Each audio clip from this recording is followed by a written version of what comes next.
For the first time in Just Roll With It history, a campaign has been completed. And now that the events have all unfolded, it's time to take a deep dive into the world of Just Roll With It, Apotheosis. So I suppose there's no talking ourselves out of this. Money, baby! What the fuck? Thanatos, what the shit? Did you just fuck the sin out of that bitch? Oh my god. He gave him that divine vision. Mr. Beast! Lizard has been enjoying the bugs of nature. So it sounds like a lot like a cult. Hey, I believe in you guys too. Now, who wants to go deliver a cinnamon roll? And also kill God. This campaign is DM'd by Condifiction and features Grizzly as Rooney, Bisley as Thanatos, and Slimeskull as Peter Skloint. The gods have disappeared. The world is covered in an eternal darkness. Terrifying creatures called the Blights terrorize the lands. But when Rooney gets visions of how to save the land and return peace and light to life, Rooney gathers the destroyer that is Thanatos and the average guy who is Peter. The three of them are the ones destined to save the world or die trying. On their journey, they have to face many perils, both internal and external. Obviously, fighting the Blights and trying to kill the gods is not an easy task, but when the vessels that house these gods have their original human souls trapped inside, a moral dilemma becomes a large part of that combat. Each character also has a large personal mountain to overcome, with Rooney concealing some of their visions, Thanatos refusing any ideas opposed to his purpose of killing the gods, and Peter being possessed by the Archangel of Retribution Xander and trying to keep control of himself and handle getting thrown from his average life into the chaos of this adventure. The world of Perverus desperately needs heroes to save it, but are these three the ones who can do it?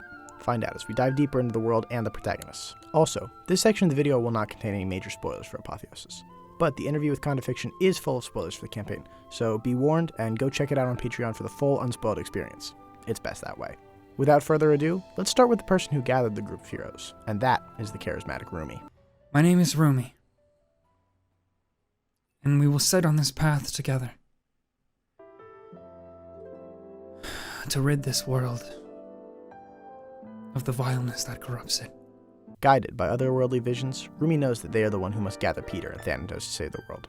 This is Grizzly's character for the campaign, and though their outward act of saving the world and offering the people of Perverus hope may seem benevolent, there's more to the situation than meets the eye. See, Rooney is a changeling, and this form that is Rooney is just the latest in a line of different personas. The series actually starts by following Raoul LeBlanc as he breaks into the royal castle before disaster befalls Perverus. Here he sees a magical harp-like sword that imbues him with power and the visions of how the world needs to be fixed. He changes into a new form to become Rooney, who he believes is the final change he'll ever need to make. Rooney is a fascinating character because his self-confidence is so astounding, both due to his visions but also his presentation to all others. In his mind, the visions justify his ideology and actions, and as such he is infallible. This is what endears Peter to him, as he respects and cares for Peter while seeming so incredible. But this similar flawless nature is what makes Thanatos distrustful of them. Obviously though, this flawless nature is a way of masking Rooney's own deeply held insecurities about themselves and their value. By constantly using magic to keep his appearance immaculate and relaxed demeanor, he is trying desperately to hold the illusion of control at all times. This is in addition to the fact that Rooney has many literal past lives and constantly change who they are in order to get a fresh start of a personage. Rooney's support of others and denial of his own inner turmoil creates an interesting dynamic throughout the series, especially when the mask breaks and these deeper and past parts of Rooney are shown. Those moments are few and far between, and start through a lack of strength in combat, but later grow to be revealed to Peter due to the bonding and romance shared between the two. A sign of Rooney being able to confide in someone for once. But while Rooney has a hard time knowing himself and what it is he truly wants, Thanatos contrasts that by knowing exactly what he needs to do. Kill all the gods. Your words mean nothing to me.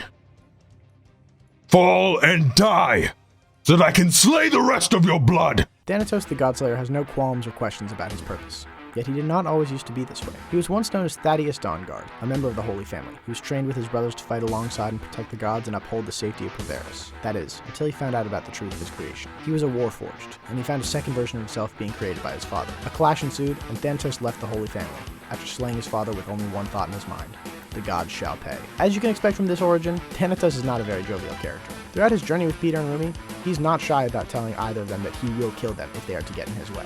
For a large part of the journey, really, this is what Thanatos is about. He wants to destroy all the gods, and after that himself, as his purpose will be fulfilled and he will have nothing more in his life. However, his steadfast ways are challenged not necessarily in a physical manner, but through the compassion of others, especially Peter. Peter sees Thanatos as more than just a killing machine, bound to the destiny set before him, but rather as a person who can choose what his life means and can be used for. Thanatos doesn't have an easy path on his journey.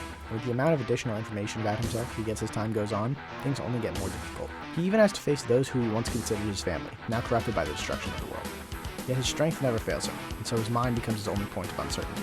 Still, the chance of goodness is brought out by the final member of the party, Peter Squint. It says I'm less than dirt. That's the nicest thing anyone's ever said about me, mister. What is there to say about Peter Squint? He's a pathetic mess of a man and is practically a side character in his own life. He loves rocks and his pet lizard. Oh, also, in the wake of the world being changed forever, his body is possessed by the Archangel of Retribution, Xander, who wants to brutally destroy all the gods and has an even more mysterious plan building in the background of everything. But other than that, nothing crazy. See, before the sky was turned dark, Peter's job was just to sort rocks, and he was happy. Then, everything changed and he became possessed by Xander and was set on a crash course to change the world that he did not want to be on. All he really wants is to get Lizard a new log. That's his arc.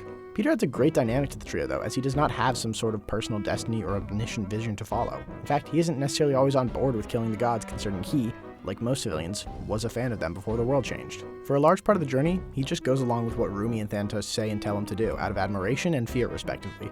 But, gradually, he starts taking more initiative and getting his voice heard, eventually even trying to fight against the control of Xandroth himself. Unlike Rooney and Thanatos, Peter is constantly challenged in a physical manner, as he is constantly being beaten up and possessed and thrown around like a meat puppet.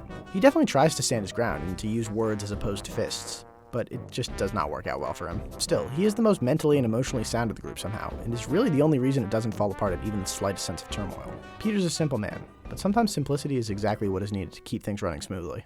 It was a brothel. It's not where I thought it was going. Yeah, Long time ago. You should probably get tested, man. No, that was a long time ago. Yeah, but like they don't just Should still get they don't just tested. go away. Yeah. I don't know what you mean by get tested. Get tested for a heartbreak? Maybe. Focus yourself. No, I have really. lots of stories I hope to tell to you all. I actually meant for sexually transmitted diseases. I begin to walk forward. Clearly, each of these characters has got a lot going on in their own. When you put them together, though, chaos ensues. Not even because of the actual task of hunting down and killing the gods, they just do it on their own. They somehow managed to get into a fight with a bidet. There was no magic, they weren't even drunk, it just happened. For as insane as the Riptide Pirates and Prime Defenders can be, the Apotheosis trio are tenfold that. It's so incredibly funny to listen to, as they almost always take the weirdest or most baffling course of action in any circumstance. Really, it's just because none of them have any social skills. Peter's too anxious to talk to anyone, Rooney can't have a normal conversation with people, everyone thinks Thanatos is going to murder them. And they're probably not wrong. Aside from the comedy though, the group has a lot of depth to it. For a very long time, there's a distinctive lack of trust between the members, as everyone has their own agenda and nobody seems willing to bend in the slightest. This is best embodied by Thanatos saying that he only stays with them because Peter and Rooney are useful to his goal, and again, if they stood in the way, then he would not hesitate to strike them down. Really, the group is held together only because of Peter and his way to see the good in everyone. The fact that he's possessed by Xandroth who likes to stir the pot doesn't help though. But Peter really tries. There are many near breaking points along the journey for the group, and the advent of this campaign being a miniseries means that any major changes or potential character deaths won't necessarily be brought to a happy ending, so the campaign may just derail in huge ways. That's a large part of the fun of the story and this group. It really feels like anything that can happen may end up happening, for better or for worse. Now that you know the characters in the world though, let's get to the interview with Condifiction himself, the DM of Apotheosis. Yeah, so now that you're here, glad to have you here. So, just starting off, how does it feel to have completed the first Just Roll With It campaign entirely? Kind of insane. I didn't think it would be me to do it, because back when we did those campaign pitches, back when we sort of like rebooted Just Roll With It sort of deal. Yeah. I had the worst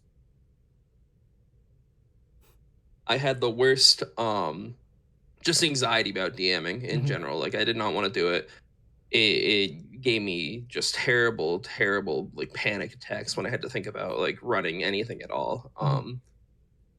And I just didn't think that I was built for it. So now having like actually sat down and be able to do it and like gone through an entire completed story, it feels sort of crazy. And I'm so just kind of happy with how it all turned out, I guess, because I feel like it kind of culminated almost perfectly. Yeah, it was great. Like it was one of those things where a lot of the stuff, like listening to the Roll With It, there was a lot of stuff that you guys didn't plan out that just like resonated and like connected so well. There's like things like Peter's death. That shit was so unlikely, but it was like the perfect thing for the story. Like the fates wanted it to be good, like to have a good ending. That's one of those things where you track it back where it, like the fact that he had to what was it? He traded the log store for the swords, but then they like you guys all bullied the guy into like giving you the log store for like $50, 50 gold. Yeah. And that was all tied For, back like, to his nothing. origin. It was like there was too many things that like shouldn't have happened on that path. It was a bunch of bullshit, and like the store that I generated it using a random store generator. So like that sword being in there even was unlikely enough on its own. That's insane. Yeah, completely bonkers. Yeah. So how was especially with like the anxiety you mentioned, how was it switching from being a player to being a DM?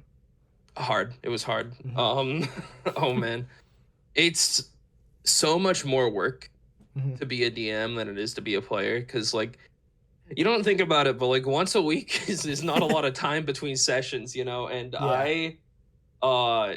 I'm really bad at like getting work done in advance, so it would be Monday night, the day before we record on Tuesday, and I'd be sitting there like, I have to write this entire goddamn section for tomorrow, otherwise I don't know what's gonna happen. Yeah, that's just I mean, it's also very interesting because like with your characters, I feel like you always in the campaigns have characters who are very like with Jay, she's very ingrained into that world. So did that kind of like I don't know, what was it like building the characters and the world entirely as opposed to just one character within a larger world?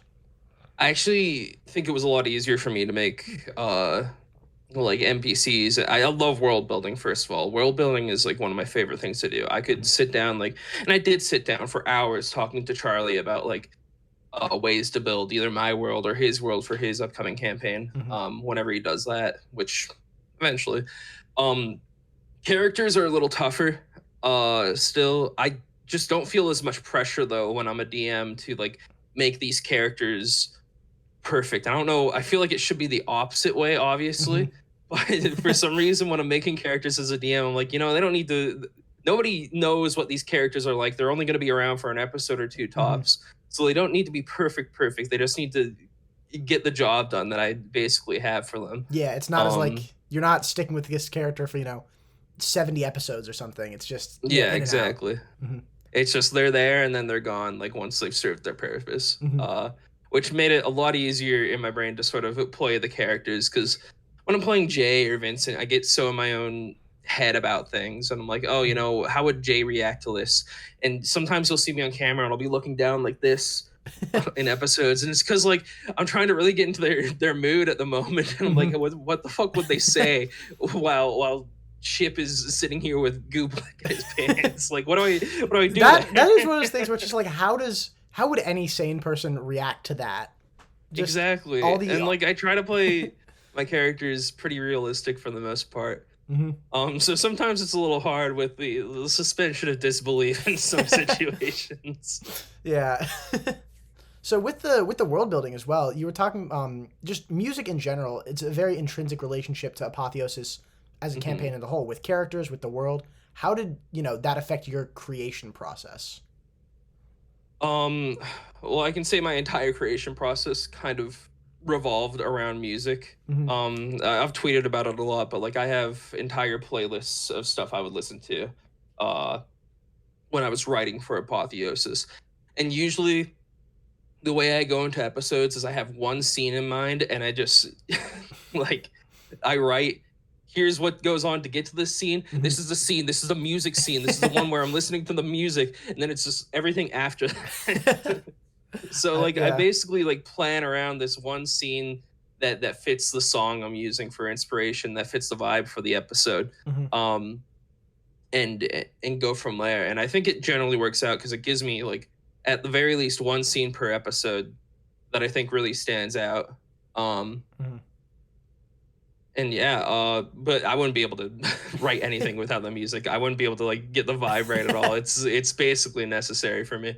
With that one scene thing, did Apotheosis start from? Did you have one scene in mind when you started the campaign, or did it just kind of build up from there? The sky, actually, when the sky basically faded to an inky black, that was the one scene I had in mind. And I was listening to Nier, Possessed by Disease from Nier Automata, just on repeat while I was thinking about it. I was like, oh, this is such a cool visual in my mind. I love this. Yeah, I'd say I really I really enjoyed the way you did that first episode, where it was like the 3 characters and like things were happening concurrently. Where with with Rumi's story, where he was like going and stealing, and you're like, oh, and you hear you see a clash in the garden below, and that was Thanatos' story right there.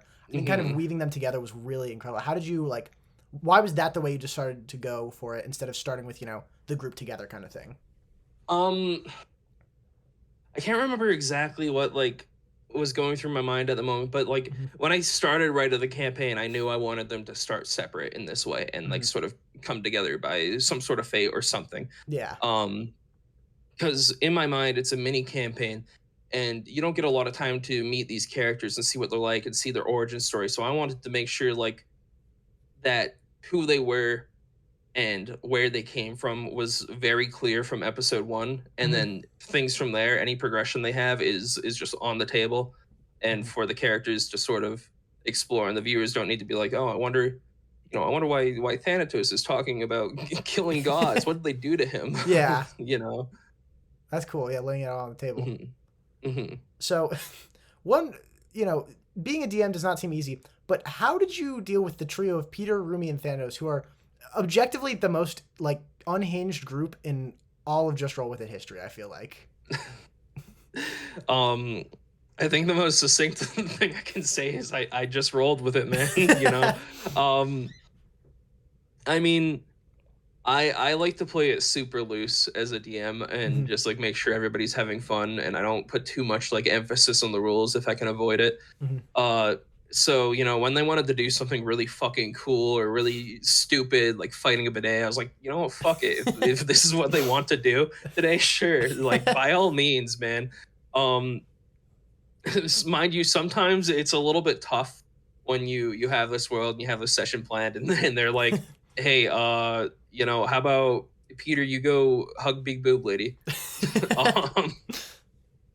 And figure out what's going on there.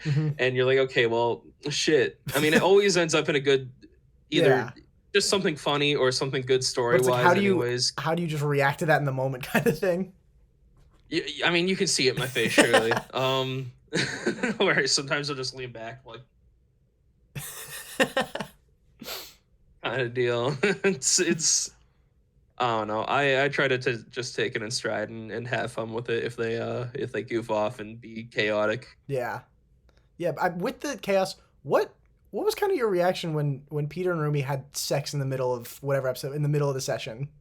I didn't expect it. Like I just laughed, right? Because it's just like it's nothing that we've done before, at least not between 2 PCs. Yeah. And I didn't think that the sort of relationship dynamic there would do that, like go there. Which by all means, like I don't mind it. It's not like it's something I'm uncomfortable with.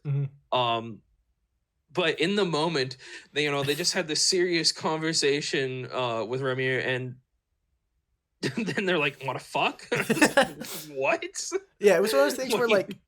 Where there's like, you guys are constantly doing bits, but then you're like, all right, and then back to the, like the canon stuff. But then they just both kept going, and I was just like, wait, this is for real. Oh, this is happening. Okay. Yeah. So what, and then, shortly after that, Peter died. What were your plans if a character, any of them, had died like earlier in the series? Oh, man.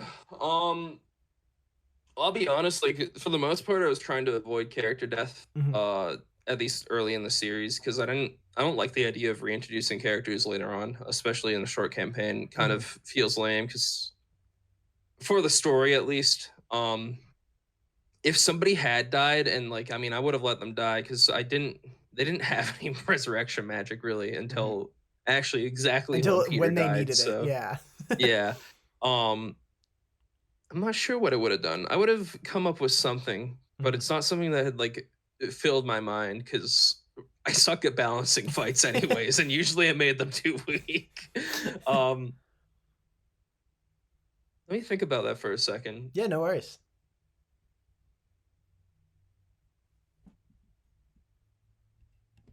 The thing with player death in any campaign is I wouldn't let it be like something useless to the story. I wouldn't let, like, one of my big, I think the word is contrivances. I don't know if that's a real word. Issues, I guess. I sometimes I think back to our first campaign, the Fated campaign. Mm-hmm. I think about when my character died and we had to go on this 10 to 12 episode trip to go figure that bullshit out, and it just felt kind of pointless in my head a little bit. Yeah. And it didn't like do crazy amounts for the story, in my opinion, when we could have like kept focused on this one thing that we had been building towards Yeah. the entire time instead. I would have somehow managed to make, like, if it was Rooney or Thanatos or Peter. Peter was really easy because you know he has Xander, and I could do something with that. Yeah. Thanatos, not as easy, but I could have figured something out that would have been very impactful to the story. Same with Rooney. And they likely would have somehow found a way back in the next episode, I think. Yeah. Because I don't want people to remake their characters in short campaign.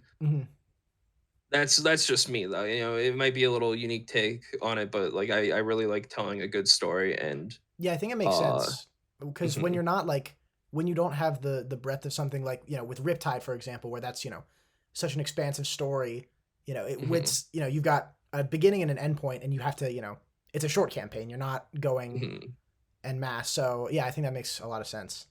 Yeah. And like, there's the idea of like they had to make this character and they had to give them motivation to go murder fucking gods, you know, and that's already tough enough because like there's a bit of struggle when they were making these characters to figure out motivations too. So it's, you know, it would have just been a whole ordeal, and they had to somehow be like, oh yeah, I actually want to be friends with this random person. This fucking terrifying massive robot god killer and this person who's full of himself, or this pathetic little man. You know, like why would they stick around with that? There's so many like things that they'd have to think about. It's, I don't know. It's tough for sure. Yeah. And I think I really liked, you guys have, as just roll with it, and as a whole has done this. I love when the DM will like take a specific character for one episode, like you did with Peter when he was in the flesh room, the flesh cube. But I think I really like the, you know, kind of one-on-one session, because it also, I don't know, it just feels like it's really good at bringing the viewer into the world of like, this is exactly how this character is seeing it. Nobody else knows what's happening, sort of thing. So I really liked how you did that.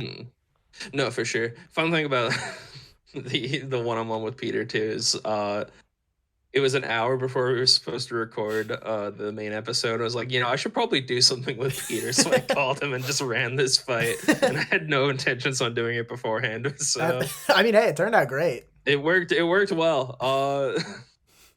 Yeah. It was something I kind of wanted to do with Peter anyways. Like I had in mind that he'd be fighting Xander on his own at some point in the series. So I was like, you know, why not now? Yeah. It was basically perfect. Yeah.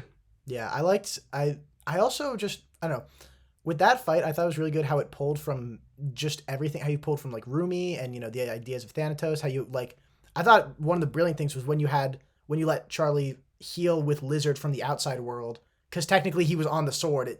He was, yeah. Yeah, I liked how it basically everything pulled together. You know, and half that is just Charlie being a fucking fiend, a fiendish man. He is terrifying. If you give him a D&D sheet, he will learn how to abuse it in any way possible. I think Bisley said almost the exact same thing to me during his interview, like verbatim about Charlie being insane. He's yeah, I think it's a very common opinion among the other DMs of Just Roll With It, is Charlie is fucking terrifying. But yeah, no, like half of that is just Charlie being super smart with the rules and how things work in the D&D world. So I mean, it's very cool, obviously, to see, and I'm gonna reward it if I can. Like things like things like him turning into stone over the delayed blast fireball in the final episode as well is something very cool. It's like, you know, it's cool that he'd jump on top of it and take the explosion, but I didn't expect him to turn into stone and have 150 temp HP. That was insane. He's literally mad. I don't know how he does it. He's just like, he becomes one with the character, for better or for worse. He becomes the character. Yeah, absolutely. I think it's very admirable. yeah, it's I don't know. I love all the boys as players and as DMs. It's just a cool thing we have going on. I just roll with it. Yeah, I mean, it's just, it's so, you guys are all so good at like getting into your characters. I've never felt, even in the early episodes, I always feel like you are all just always dialed into who you are, or like, because I remember with like with Prime Defenders, just the whole group dynamic. With Riptide, everybody kind of, I mean, from the first moment of, the lighting the match, and then you guys all had such a good banter already running through the hills. And how do you, is it just, you guys have known each other for years and been doing this for years kind of thing, or? I think it's a lot about comfort for sure. Like we have been friends for 5-6 years. We've been doing just roll with it for almost 4. Maybe it has been 4 at this point. I can't remember. But like I think the comfort of the situation, who we're around, makes it so much easier to just kind of be doing this thing and play these characters that we created. Like just a good example is we recorded the first episode of PD coming back yesterday, actually. And we sat down and we started recording, and Bisley did his little intro and recapped us on what happened, and we started playing the characters, and everybody was just instantly back into them. And it's been 7 months since we played these characters. Yeah. And honestly, it just kind of impressed me how quick everybody was back in their characters, despite the sort of hiatus that went on there. Yeah. But yeah, no, definitely just like us being as good friends as we are makes everything a lot easier for sure. Because we have the banter is so easy to pull off, especially when you're like you banter outside of these these sessions too. Yeah. Yeah, I mean, I think just seeing like the videos of like you guys going to on Charlie's channel going to the abandoned hospital, it's like, oh, these are just like, it is just the same all throughout. Yeah. Even not on camera, like it's a bunch of stupid bullshit all the time. We don't stop. That's great. So what how do you think, like, knowing from the get-go Apotheosis being a limited series, how do you think that affected how you made the story?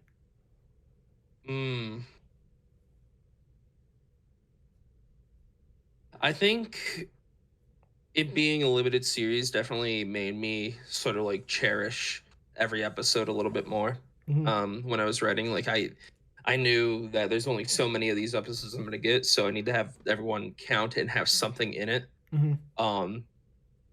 Just like, even if it's just them fighting a bidet and then like broing out for a bit, it's something. Yeah. But I think the less you have of something, the more it matters, I guess, because like I don't want one of those episodes in the middle just be like nothing and people lose interest there and like, okay, well, maybe Apotheosis isn't worth listening to because this one episode is fucking lame. Now what if they're all lame?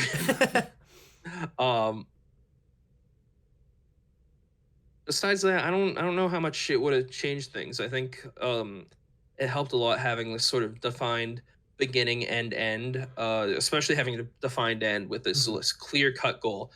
Kill the gods. Yeah. That is legal. And that's what they were progressing forward to the entire time, and it makes so much easier just like writing or doing anything with this campaign. It was just a lot easier knowing that no matter what they were doing, they were moving towards the goal of killing them, Yeah, and I think it's very interesting as like on the listener side, because like Riptide, the general goal is be the best pirate sort of thing. Obviously there's specific goals in there, but if you're being like, hey, you should listen to this, it's about pirate, that like that's how you do it. And same with Prime Defenders, it's the same thing but superheroes kind of. And so, and I think it's interesting how each show's had a different approach. Like Riptide is one continuous story. Prime Defenders is like in seasons basically, so you're like, this is this season's arc. And then with Apotheosis, it's like one solid story from beginning to end. And so I think having the basically 3 different ways of doing it helps even more than just the settings and the characters. Helps just from a listening state kind of be like, all right, I don't know, in my head it was like, this is Apotheosis is like a big movie from beginning to end, whereas Prime Defenders and Riptides are more like TV shows kind of thing. Yeah, they're like, I think especially with like Prime Defenders too, I just sometimes get the vibe like you could see it being like an episode of Teen Titans or something, where they go off and do this one thing in this episode, and that's the episode. And Riptide, it's more like like Harry Potter as a series, like the movies. You have the first big movie and then they go on to a different arc and it's another big movie sort of deal. And then like they're not super like interconnected, I'd say. Though they are. I don't know what Grizzly has going on behind the scenes. I know he has a lot going on and figured out writing wise that has yet to come out, which I'm very excited for. But yeah, no, like I just wanted to kind of tell this sort of concise story and then see how it went. And it was so different from what I initially planned too, which is really funny because like when I first teased it and was like writing a little bit about it, it was going to be about like the gods disappearing and them having to figure out what the fuck happened there. Why are they gone now? And there was still like several things that would be similar, like Sky disappearing, yada yada. But I think it was like 2 weeks before I started Apotheosis. So I was like, what if they had to kill what if the gods were evil? Holy shit. You gotta rewrite everything. And then I did have to rewrite everything. And that made running the campaign a little bit harder. I mean, hey, it turned out great though, so. I will never not be proud of how it turned out. It's I'm happy it's done, but I'm also super happy that, it played out the way it did. Yeah. It's one of those things where you can finally just like sit back and, be like, oh, finally. Exactly. Yeah. Just the stress kind of melted away as soon as that final episode was recorded. What was it like basically, because it's a Patreon thing, but like when you threw the first episode up on YouTube, what was the kind of, reception with that sort of thing? I think the reception was really fantastic because there was a lot of people, especially coming in, like, oh my God, guys, Apotheosis is such a cool campaign. You definitely need to check it out on Patreon. And everybody who hadn't obviously watched it on Patreon seemed to like the first episode. And there's this like pang of guilt knowing that it's the first episode and the rest is behind a paywall, right? But like, I don't know how to like explain it in a proper way. I think that basically it's just showing that what we have on the Patreon is worth the $5 a month. Yeah. And that's sort of the goal. And I think that first episode will kind of forever be my pride and joy because I will always love how I executed it with the 3 sort of mini episodes in one thing. Yeah. I don't know. The reception was great, basically, is what I'm saying. That's great to hear. A lot of people did end up going to the Patreon after it, and it was very cool to see. Nice. Yeah, you guys, your Patreon has been, like, blowing up lately. It's been great to see. It has been, yeah. Like, I think we've gone up almost 500, 600 patrons in 2 months. That's crazy. Like, we've hit 2 of the goals that we had in there, like, in succession. Like, we're not even done making the sea shanty yet. You gotta get ready for the next one. Yeah, jeez. We had to meet up in person for the next one. Oh, God. Yeah, I mean, it's been great seeing it, though, because, like, I started listening, it was the second season or arc, whatever, of the Faded campaign. It was, like, when you guys were in the maze sort of stuff. Yeah. And so I've been, like, just for, I was listening to it, like, throughout high school. I'm in college now. It's one of those things where it's, like, it's been so good just seeing you guys kind of finally, start getting the recognition you deserve in a way, because you guys, it's just so much good talent and you guys are everybody puts their heart into it, and so seeing all of this, it's been great to see. Thank you, man. Yeah, it's been crazy to see from this standpoint as well, from like the creator side of things too, because like we start this dainty little D&D podcast back God knows when. It's like a fun thing between friends, and now like it is my job now. Like, this is how I pay my rent, which is insane. And definitely never anything I thought would happen. And, it's still something that's just fun for us. It's just a good time. Like, there's no pressure. We have this audience that watches our funny little D&D campaign, but like, it doesn't matter. We just play D&D. Yeah. It's just time we get to spend together and have fun with friends. So it's very nice. That's awesome. I'm glad it's one of those things where, not essentially, burning yourself out and starting to dislike it because of that.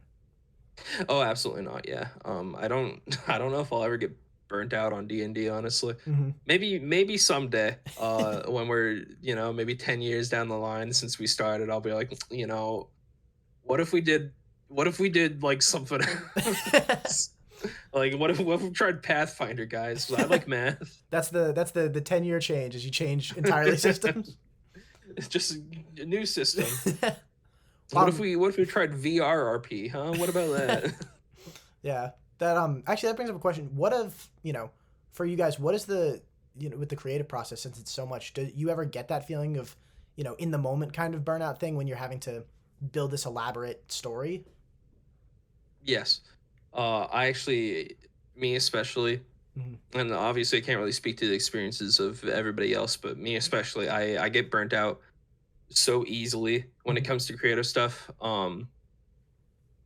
And it becomes harder and harder for me to like work on stuff and figure out how to manage, continuing to actually be productive while also being this sort of stressed, burnt out wreck kind of deal. And it's still something I haven't figured out. It's probably something I need to like figure out strategies to do, but it's tough, definitely. Especially because it's not something that is just me. It's something that other people are relying on me for. So like when I'm creating something, the boys expect me to have a session ready on every Tuesday, and there's obviously an audience who's like, I want to see the next episode as soon as it's ready, kind of deal. So there's a lot of pressure, and that pressure can lead to some burnout for sure. When you're DMing, when I'm a player, I'm just like hee hee hoo hoo, I'm Jay Farron. Just getting to sit back a little bit more than you would have to for the whole world. Yeah, no, it's been very nice being a player again. I'll say that much. Yeah. How when you were like starting your DMing of this though, did you like, I presume you talked to boys. What was their kind of, advice? What did you kind of learn from their styles to incorporate into your own? I did talk to them, definitely.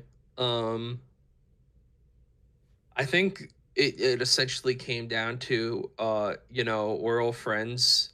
Just take it easy. If you make any mistakes, Tism will cut it out. Stuff like that. If you need to retake something, whatever, it's a show. We edit this, so it's fine. Mind you can't really edit out like story mistakes or stuff like that. So that's what I was really worried about is like messing up on the story or saying something and canonizing something and having to sort of turn it over later. But it worked out.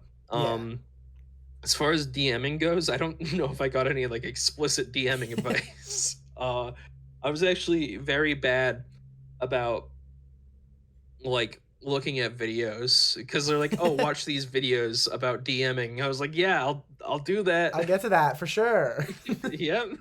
Never did that. I just sort of I tried to format it like a video game, and I tried to have, and like I'll forever think I can do or could have done some of the fights a little bit better.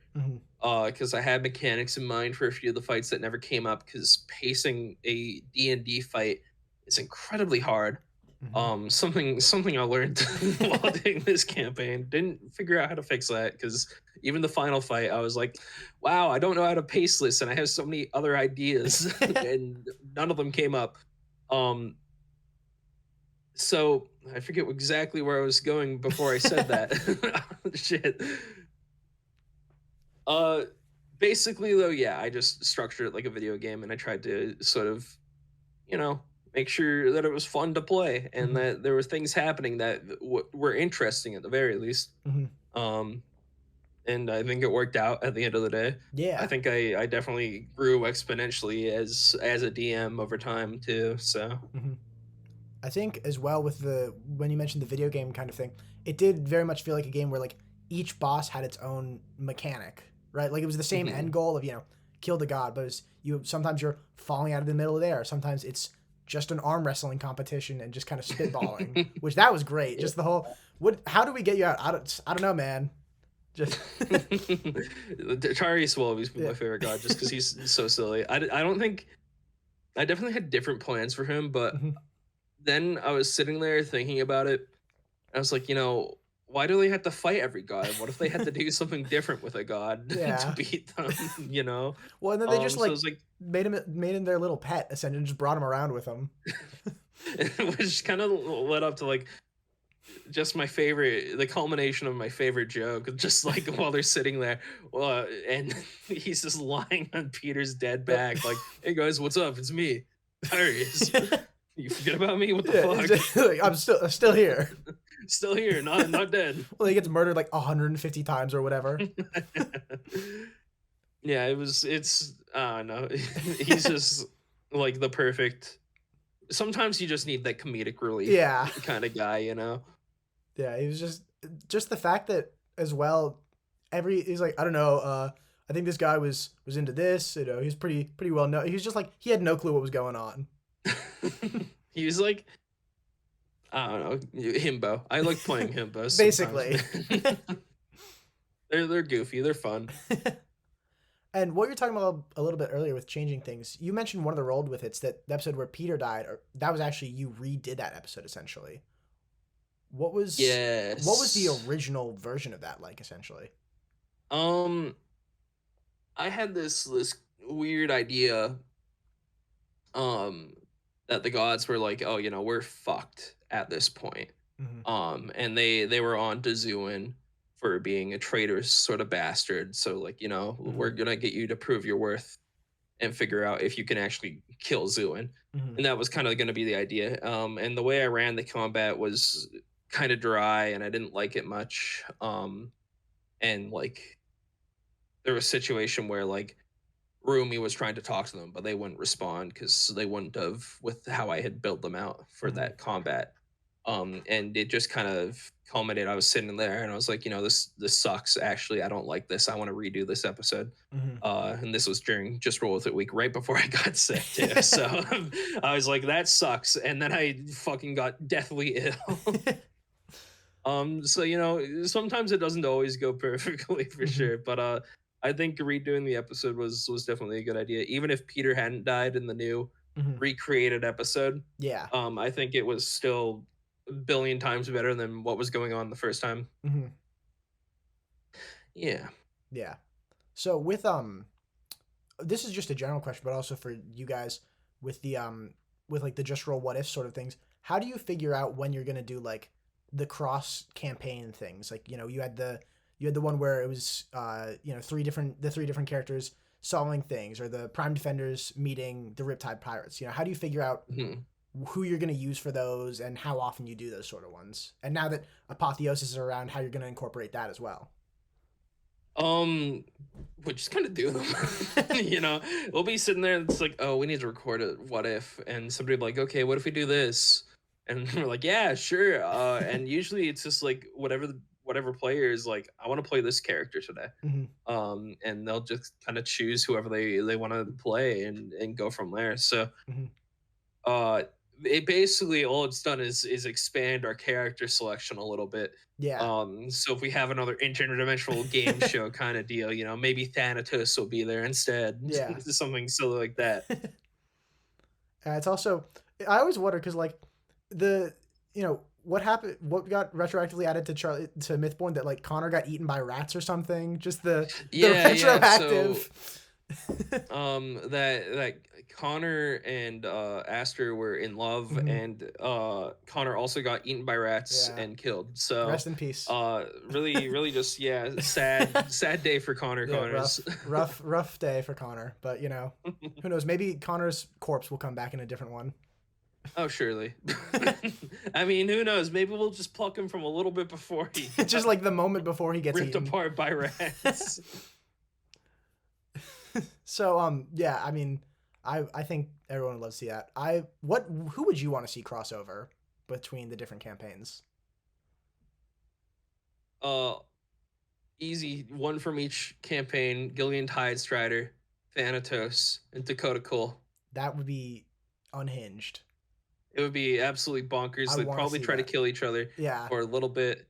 And then they'd probably stop after a bit as well and be like, oh, actually, I didn't know you're chill like that, bro. Damn. Oh, you're chill. Oh, word. Shit, word. Shout out, homie.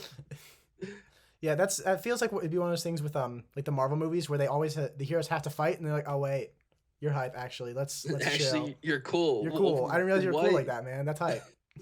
Damn. What was your So with Apotheosis, what whether to run or just to listen to kind of thing? What was your favorite episode of it? Or episodes if you can't just pick one. So, general consensus for me always will be 13, both parts, because I fucking love those episodes. I feel like they're literally just perfect. I will also always love, I believe it was episode 7. Let me double check that actually quickly before I lock that one in. I like the one where they fought the bidet. I didn't have to do much. It was insane. It was like watching a car crash. It's like I can't look away. It was just like it was a much needed sort of break. Well, because they fought the bidet and they got drunk, and then Rooney started his sex cult, and like that was like the first official appearance of that. I think it was a lot happening. Yeah, it was the first time it kind of came up for sure. And then what was it? Peter was like Thanatos just killed like all the bear population. The entire bear population. And stacked them all around Peter. Yep. That was that's episode 7. Yeah, that's the one I was thinking of. I also like the one where they fought the goddess of faith. I think some of the character stuff in that episode was very cool. Yeah. Like with Thanatos and Rumi going back to the respective rooms where their stories started essentially. Yeah, I think that was how did you kind of it's interesting because you have this world that has changed so much. How did you make sure to and like with Peter meeting up with his adventuring guild again, how was that part of, how did you make sure to tie everything back together like you did? It's a hard question. Yeah, no, like not for any specific reason. This is kind of a hard question to answer because I just in my mind I just made decisions that made sense because I talked to Charlie a lot about Peter about how like, he used to have this adventuring guild, and like that's the only time he's ever really seen respect from other people because people tend to just kind of be mean to him because he's Peter Squint. Yeah. The pathetic little guy kind of deal at the beginning. A little dude. Just a little guy. And that was like the only time that he's ever had like respect and admiration of other people. Is because of that. So I wanted to sort of make it come around, and like I had already talked to him like, hey, what if somebody from your past became a blight? And he's like, yeah, that's cool, let's do that. And we sort of came around to this adventuring party he used to have, and sort of the relationship he had with them all. And from there it was just like making sure that it came up properly and was interesting. And I thought them coming out of the woodworks in the forest, which apparently I do too much. Apparently people come out of the woods too much. It's a classic. It's a classic. It just works. Okay. I don't need to. They're just there. Don't hate it. You get the visual of people walking out through the trees. It always looks cool.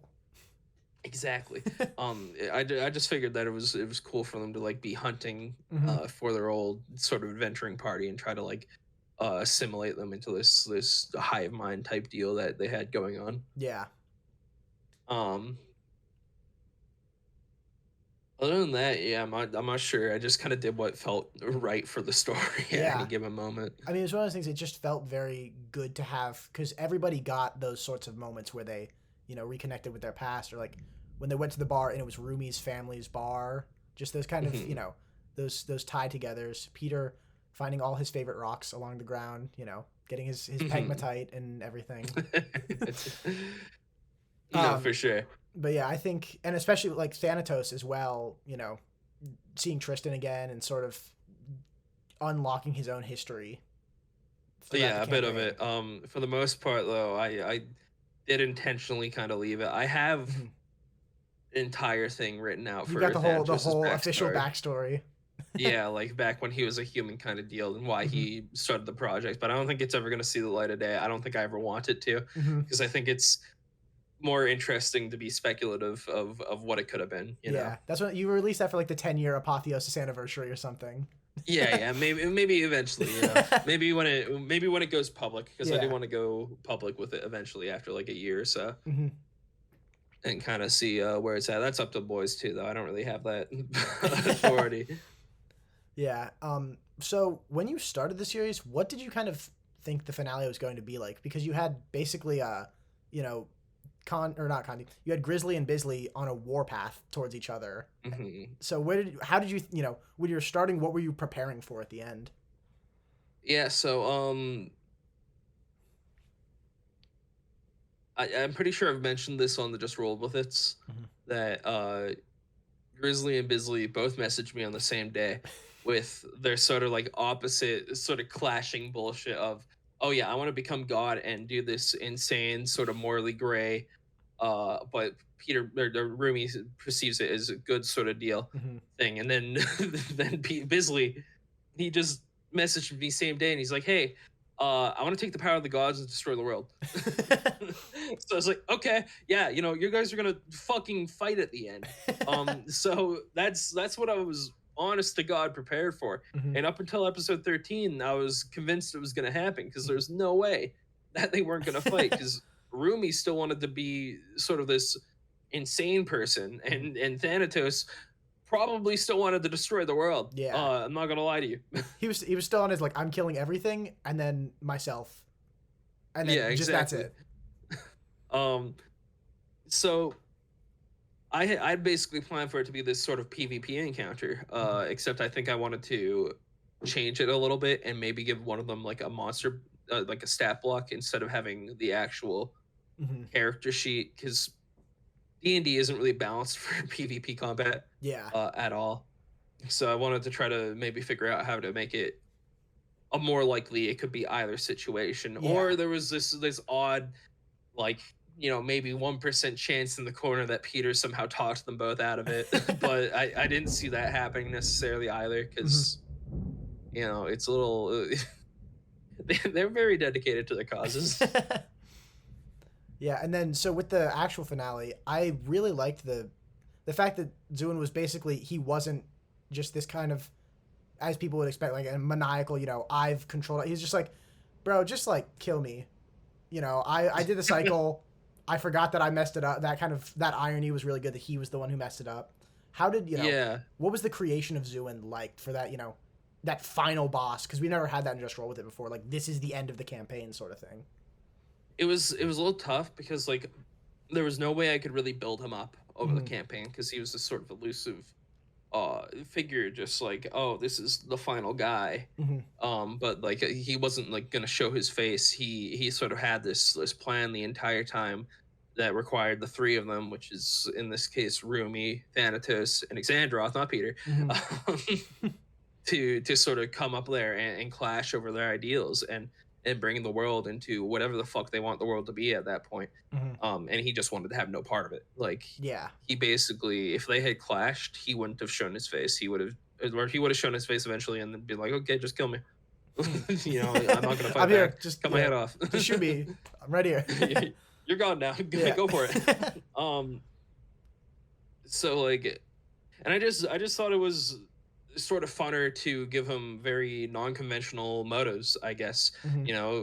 Just a man who kind of fucked himself over because he abused his power in a way that ended the cycle that would have inevitably ended his suffering. And a man who just got bored of it. So I was like, it's fun, it's interesting to me. And now he's locked in a box forever. Yep, unable to die. like the bastard he is. It's whatever. It's only fair. It is, yeah. Another thing with Xandroth that you mentioned, how did you and Charlie kind of figure out the balancing of Xandroth and Peter, like, throughout the story? Because it's a very good character arc of Peter becoming more confident and actually learning how to at first just turn a stone blue, but eventually have by the end godlike power. But that progression, how did you two build that up to feel as natural and as fulfilling as it did? For the most part, it was just, sometimes I would talk to Charlie to make sure I understood where his character was at. I was like, hey, in any given situation, would you ever fight against Xandroth? And early in the campaign, be like, no, absolutely, hell no, not a chance. Yeah. But obviously, terrifying. slowly over time, it became like, yes, in a situation like this, I would fight him, kind of deal. And then that's kind of what I was looking for, especially is like, hey, is Peter at this point in his character where he's confident enough to kind of strike back at the guy who has been ruining his life for the last year now? So I basically just gave him like a few things that kind of helped him stand up, like the one flashback when they were fighting the Blighted Courage, where he had to basically stand up against Xandroth because he didn't want to hurt his friend. Yeah. So he used this sort of sword to kind of defend it, kind of mirroring what happened back when he was in the adventuring party against a hobgoblin, stuff like that.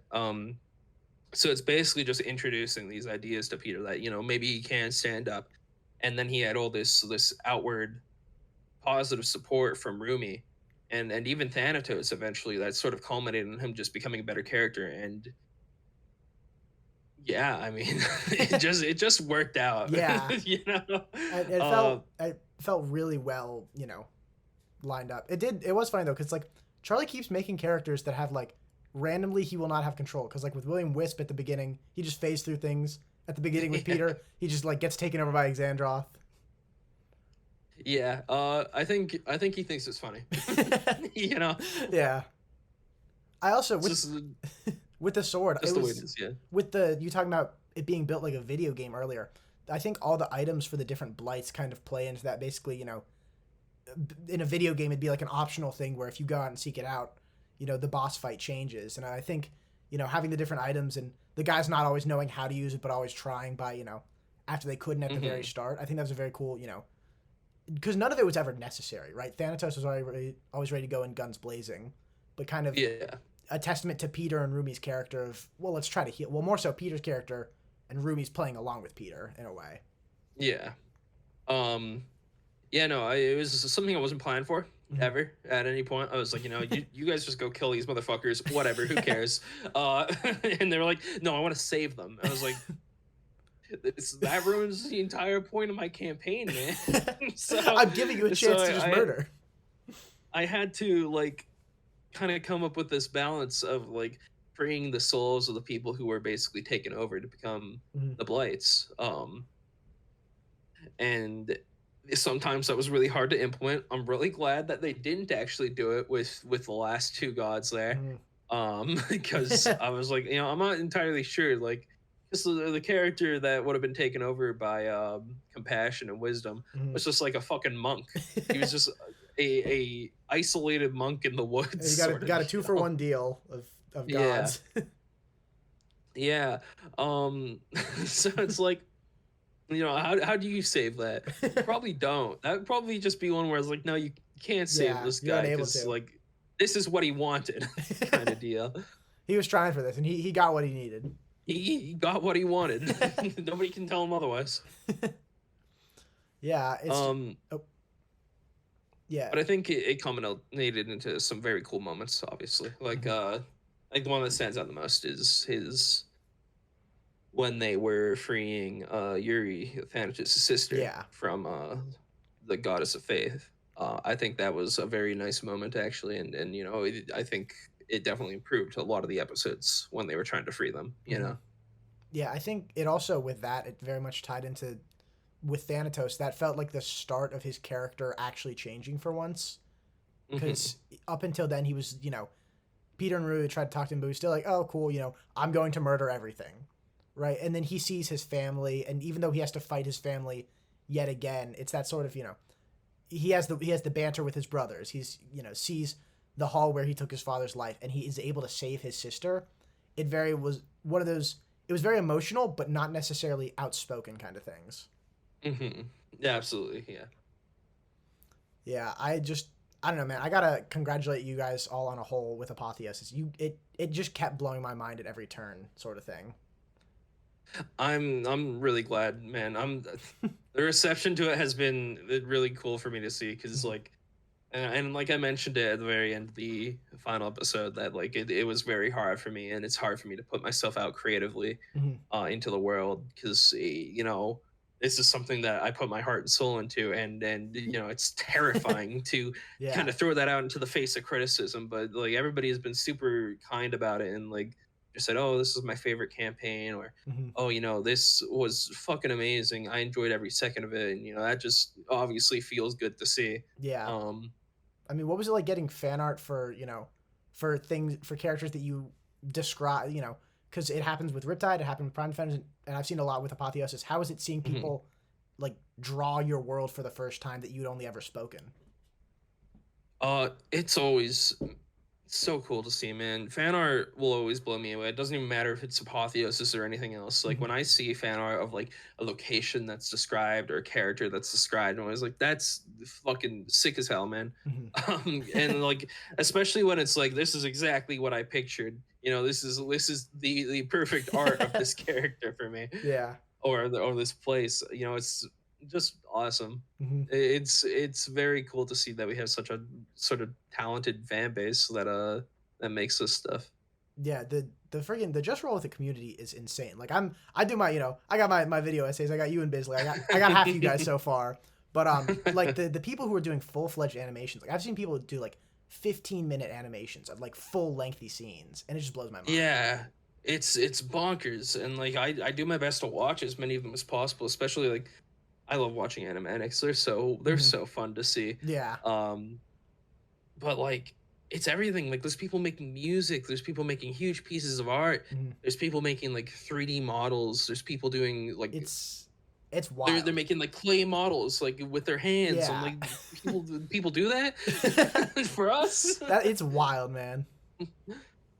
It's completely insane. Yeah, Mhm. no, it's it brings me so much joy seeing it all. It's so cool. Hmm. Yeah. And so I mean, is there anything else you want to talk about Apotheosis before we roll? I've got one last question for you after that, but anything you want to bring up? um I don't think so, actually. I think I've talked about most of it at this point. That at least most of what's come to mind. Yeah. Yeah. I mean, it's been just, it's been great. I think the scale is what really impressed me the most about it, because it just felt constantly scaling, because it's, where it ends, right? You know how they have to get to some point, to the final point, but just the growth of the characters and the intensity of what they go through just made it so much better throughout. Absolutely. Yeah.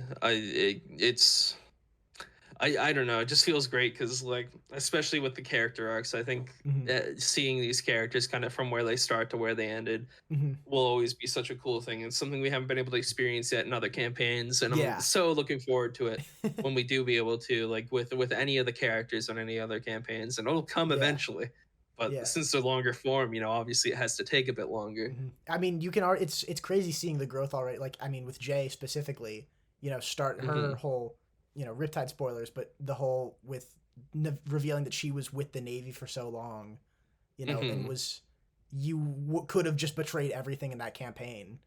And But see there that, was a moment yeah, where I was thinking about it, like as they were leaving Geraldo Island, I was like, I could just grab the boat and crash it that would into have been, another boat, and that would be the end of it, and I'll yeah, start a new character and whatever. yeah. That's gonna be one of those things where, like, you and Bisley have done that, where you are a character that could easily turn against the other characters. What's like Hmm. the pressure with that? Sorry, did you say pressure? Yeah, like the pressure on, both Oh, on like balancing that with, what you want the overall story to be, and not just for your character.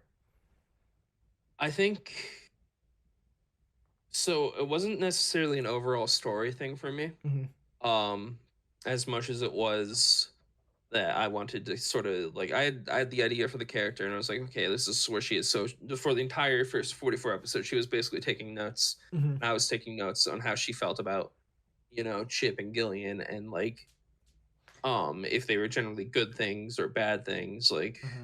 that sort of thing. And if she felt like turning her back on them and going back to the Navy, and basically getting them arrested there Hmm. was the play, then I would have done that regardless of the grander story, I think, because that's what my character would have done.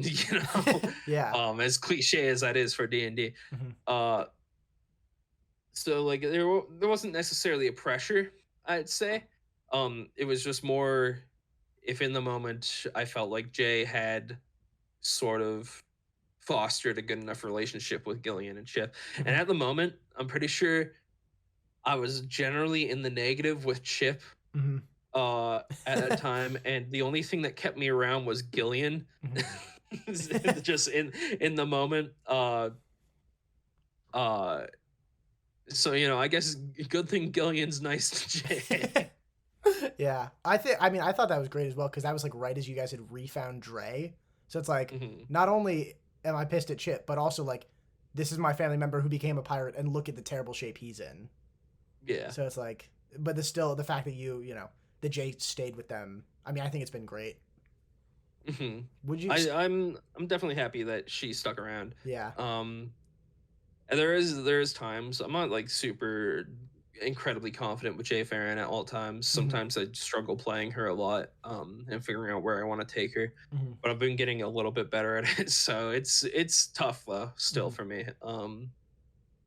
Without a doubt. Would you have made a new character and Jay, like Grizzly would have taken control of Jay kind of thing? Yeah, I think that's exactly what would have happened. Dang. Or he would have talked to me about what Jay is doing. Yeah. And, yeah. But I would have had a new character entirely. Yeah. Probably somebody that met in prison. Or you could just been Old Man Earl full time. No, God, please. that's your fate.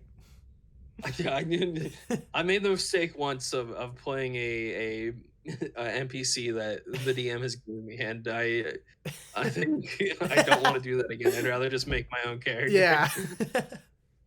Yeah, and so I mean, before I let you go, is there anything you'd like to tease about Chronophobia? You've mentioned that's your next one. What are the most basic, however much you want to do?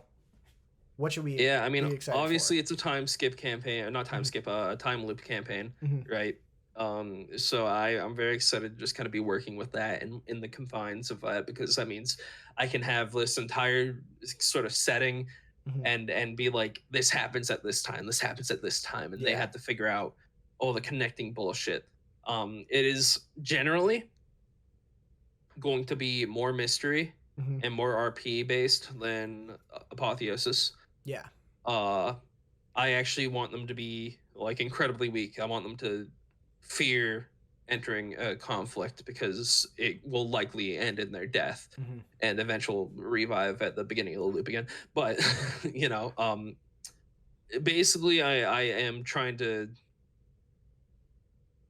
it's so hard to explain.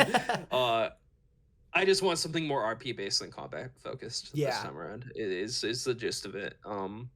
And I also really want to go into the themes of the word chronophobia, because I think it's a fun word, especially to look at in this sort of context of a time loop. Yeah.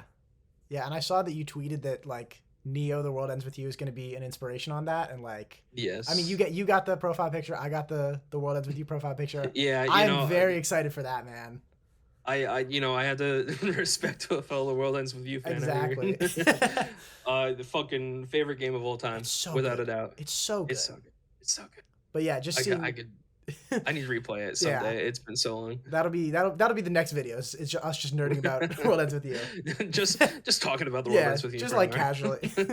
Yeah. But yeah, I'm excited to see how you incorporate those sort of things, because I always love those sort of time loop things like that. Majora's Mask as well. It's my favorite Zelda game, sort of where everybody has a schedule, and if you don't change something at the beginning, you can't change something later on, sort of thing. So I'm really excited to see what you do with that sort of thing. I'm excited to see how they interact with it personally. Because like, I don't know, I want it to sort of lead up to this whole impactful thing at the end of it all and see how it goes. But like, I'm not. Obviously, it's still so early in planning and stuff, and I have so little written out because I have been taking a break from writing for the most part. I've just a well-deserved have one. This concept, so it's just been kind of biding my time and getting ready for whatever I do next, basically. Yeah. My one fear is how unhinged those three will get when they know their bits will reset at the end of the day or at the end of the loop. How far are they gonna go? There will be at least one episode, I'm sure, where they go completely bonkers and just do some insane cracked bullshit. And, you know, I'm Yeah. not going to tell them no because there's no real. In reality, there isn't going to be any lasting consequence Yeah. um to their actions. Yeah, they can just do whatever they want. It'll be reset. So, terrifying prospect. Yeah, letting them loose on, you know, just for full free reign is, you know, that's got to be like one of the things where they do in like Groundhog's Day, where that's the one that keeps. They have to deal with their consequences. But yeah, Absolutely. it's been great talking to you, man. Thank you for coming on and doing this. Yeah, man. Thank you for having me on. It was fun answering questions about it. I love talking about Apotheosis. So. Yeah, I'm very excited to see where all you guys go next, but especially where you go next with your characters. Vincent in Prime Defenders, I'm glad to see him back. Oh, I'm excited for him to be back too. I Ben had a 10 ton of fun D&D playing over him. there. Mm-hmm. Yeah. And like they're going interesting direction. We did some stuff last episodes yesterday. It was just, you know, it's fun. It's fun. Things are getting a little wacky, goofy. Yeah. Awesome. Well, thank you for so sure, much, man. Thank you for having me on. Yeah, of course. See you later, man. I'll send Bye. you this. I'll send you the video and everything once I get it all done. Absolutely, yeah. I'd love to look at it. Awesome. When you get it done, for sure. Yeah. Thank you, dude. Have Thank a good you. one. You too. If you can't tell from this video, Apotheosis is really one of the best things Just Roll With It has ever released. It has all the greatest qualities of any JRWI project, from an amazing story, to fascinating and unique characters, to a perfect degree of unhinged behavior that makes it just so amazing to listen to. Condi puts so much effort into the world, and it all shows, just like with how much heart Bisley, Grizzly, and Slimeskull put into creating and playing their characters. It is officially the first ever fully completed Just Roll With It campaign, which unfortunately means it's over. But does mean that you can go listen to the entire series on Patreon right now. It's only $5 and you are easily getting your money's worth, if not substantially more. So go check it out. And if you enjoyed this video, make sure to subscribe and stick around for more stuff. And until next time, just roll with it.